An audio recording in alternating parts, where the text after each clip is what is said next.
So let's discuss a little bit about how was the Life Divine written. We've already said that it appeared in the Arya, and the opening issue of the Arya in August 1914 started off with the opening chapter of the Life Divine. And I don't think that chapter was amended subsequently. He amended subsequent chapters, but the opening chapter, the human aspiration, is exactly as it was back then. The Arya was a magazine in which there was approximately 64 pages a month that Sri Aurobindo had to fill. Not exclusively, because there was an earlier period where other writings were included. Some of Paul Richard's writings. And I think that also needs to be remembered as well, that it must be indicative of some kind of regard or respect that Sri Aurobindo had for Paul Richard, that he was prepared to appear in a journal where his writings featured alongside his own. And he was prepared to appear in a journal in which Paul Richard was a co-editor. It's a fascinating side issue to this little discussion today on the extent to which Paul Richard had to vet anything Sri Aurobindo wrote. I'm pretty sure he didn't.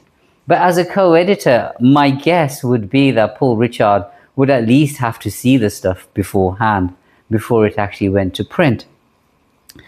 But the vast majority of the pages of the Arya, as I said, was filled by Sri Aurobindo. So how did he write? If he was writing 64 pages a month of philosophy, of translations, which required intense intellectual activity for a reader, what did it require of him? Because there's no doubt that he wrote at great speed, normally within a week of when the proofs were due for print. He didn't write continuously for the month. He would pretty much pick up his pen or his typewriter a week before something had to be submitted. But how was this possible? It's not really an adequate explanation to say that, well, he had been reflecting upon these issues for the 2 previous years when he was considering the Isha Upanishad. And therefore, it wasn't a difficult endeavor to write 64 pages. I don't think that explains anything in terms of the intensity of the thinking that was on the page, that anyone who's encountered the book would see. And actually, he makes it clear that that's not how he wrote at all. He wasn't engaging in this intense intellectual activity. So what is the answer? Well, he's already given us the answer in the letter I quoted from Dilip. The letter he wrote to Dilip said that it was an act of observation. He observed, and then he wrote down what he had observed. Mother said something similar. She was asked about this question as well, and in August 1956, she had this to say about the writing of the Arya, which of course included the Life Divine. She said this: he silenced his mind and sat at the typewriter, and from above, from the higher planes, all that had to be written came down already, and he had only to move his fingers on the typewriter, and it was transcribed. It was in this state of mental silence, which allows the knowledge and even the expression from above to pass through, that he wrote the whole Arya with its 64 printed pages a month. So there you have it, straight from the mother, that there was a silencing, and that's what led to this book's production. A silencing of the mind, and then something being produced. We might say this is a paradox in some ways.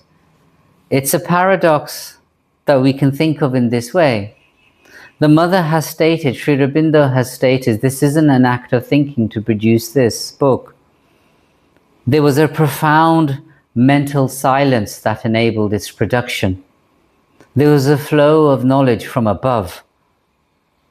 Sri Aurobindo, it seems, was just a vessel. He was a supremely silent vessel that opened and allowed this descent of knowledge to come into him. The writing emerged from somewhere beyond thought. And yet, to understand this book, which is a product of no thought, a product of silence, requires what Sri Aurobindo himself called acute and original thinking. Isn't that a paradox?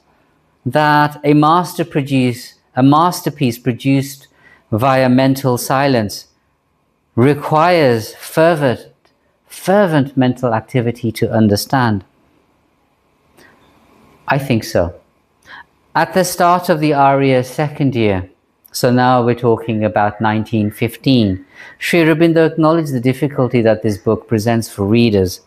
He said the book is one of high philosophy and severe and difficult thinking. Severe and difficult thinking. Sri Aurobindo is crystal clear on what it requires of a reader. And this strain of severe and difficult thinking runs throughout the chapters of the Life Divine until its conclusion. There's no compromise, there's no drop or diminution in the quality of writing or thinking on display all the way throughout its 1,000 pages. So when we think about the difficulty of this book, what we know and what is fairly obvious is that not everyone's going to meet the intellectual demands of having to read it, or being able to read it rather. So it's not for everybody. But then people do still read it. So his devotees for sure read it. In one of the early reminiscences from the ashram, from one of the earlier disciples, Amrita, there's a beautiful anecdote that he recounts in a book called A Pilgrimage to Sri Aurobindo. And he describes how whilst he was a young man, little more than a boy really, he started to read the Life Divine in the same house as Sri Aurobindo. And he said that he used to read, and this was his reaction: great thoughts clothed in great words. I could not at all comprehend. And I'm sure Sri Aurobindo speaks for many who initially picked it up. Satprem, of course, said something very similar in what I started this conversation with. He would say it wasn't even his philosophy, which I knew very little of, that attracted me. Amrita seems to be saying the same thing. And maybe it's the same for many of us. It was certainly the same for me. I couldn't understand much, but there was something that attracted me about this book. But then he said Sri Aurobindo overheard him reading. And Sri Aurobindo said this to him. And this is the interaction between Amrita and Sri Aurobindo now. Amrita says, I told him that the reading was delightful, but nothing could be grasped. He heard all that I said and replied, it is not necessary to understand it all at once. Go on reading. If you find a joy in reading, you need not stop it. So maybe that's the clue why we persist. Because as with all profound books, the meaning behind the words comes gradually. It comes in a flow. The difficulty should not be an excuse to stop the reading. The key, as Sri Aurobindo seemed to allude to Amrita, is to try to find a joy in the attempt to understand. And that should be enough to keep you persisting with what is initially difficult. So we're asking, who is the Life Divine written for? We've already said that the book had been produced through mental silence and through seeing. The question arises, who is it for? Who would read this? The disciples obviously do. But is there a wider audience for this book? The prose is dense, it's difficult, it's enormously ambitious. I've given an indication of the scope of the prose. So you can already tell that this is an intellectual, a genius. We can call Sri Aurobindo any of these things and a lot more. But it's written by someone with an immense capacity, and it requires a lot of a reader. So who would try it? Sri Aurobindo has told us that it would have to be someone prepared to engage in difficult thinking. That's the phrase he used about the Life Divine. It requires difficult thinking. And the difficulty needs to be set out. Perhaps the difficulty is that it refuses to yield, this book, to what we regard as philosophy. In the start of the journal itself, it's called itself Pure Philosophy. The Arya is a work of pure philosophy. But then it refuses to confine itself to what academic philosophy is. In academic philosophy, we proceed by very strict logical progression. With Sri Aurobindo, we might have logical progression, but then there's always a point where we have to say, the logic of the mind cannot follow you any longer. Now we are engaged in attempting to follow what Sri Aurobindo calls the logic of the infinite. Now that's not something that an academic or an intellectual philosopher would really be able to understand. So Sri Aurobindo said this about the life divine. This is from one of his evening talks. He said, the life divine is not philosophy but fact. It contains what I have realized and seen. I think many people would object to calling it philosophy. And we can see why. I think for that reason, that there comes a point where Sri Aurobindo has to ultimately say that his conclusions that he's reaching about the nature of evolution and the nature of supermind and all these great things that are coming are to be detected ultimately from experience. It's an experiential philosophy. What he has said is verified by spiritual experience. So this presents us with a difficulty for a reader. But the difficulty and the opportunity are one and the same, depending on which side of the coin you wish to observe. The difficulty is this: the book is written in an intellectual prose.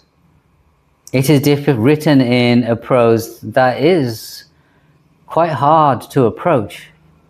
And maybe with the passage of time, it's become harder because this lilting rhythmical prose, which is clause upon clause, that we recognize from the Victorian era and the early part of the 20th century, isn't so much in vogue anymore. So there's a difficulty there. But this prose, which is quite academic and intellectual, and maybe from another era, this style of writing, it's at the service of mystical insight. It's mystical insight that's more familiar to ancient scripture. So there we have it. We have this intellectual academic prose style, which is at the service of something which is far more at home in the works of something like the Upanishads, something at the home of mystical insight. So what does this mean in terms of the opportunity? That's the difficulty, where there seems to be this combination of intellectual writing for mystical insight, which makes it hard. But there's an opportunity there as well for anyone that's prepared to engage with this book.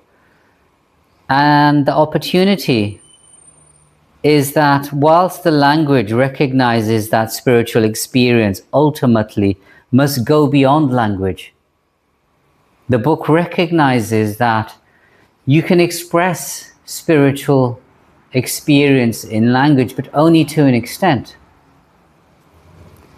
If we can accept that, then we come to the position where we will say that a reader can get some insight into what spiritual experience is. If Sri Aurobindo says, I have seen this, I have verified this in my own spiritual consciousness, then a reader can get some insight into what that means to an extent.